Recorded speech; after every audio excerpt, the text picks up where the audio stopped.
একের পর এক ম্যাচ হেরে যাচ্ছে বাংলাদেশ ক্রিকেট দল। লাস্ট ম্যাচে ওয়েস্ট ইন্ডিজের সাথেও টেস্টে হেরেছে। বাংলাদেশ দল শেষ 10 ম্যাচের মধ্যে মাত্র একটি ম্যাচ জয় করতে পেরেছে।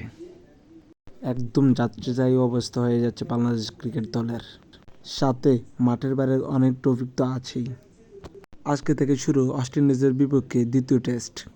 কিন্তু ওয়েস্ট ইন্ডিজের মাটিতে বাংলাদেশের টেস্ট রেকর্ড ততটা ভালো নয়।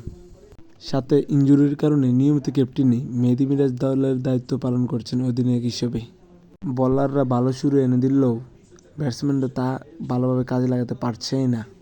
প্রথম টেস্টে তাসকিন অসাধারণ বল করেছেন, কিন্তু তা ম্লান হয়ে যায় ব্যাটসম্যানদের বাজে পারফরম্যান্সের কারণে। Bangladesh already test championship race থেকে ছিটকে পড়েছে।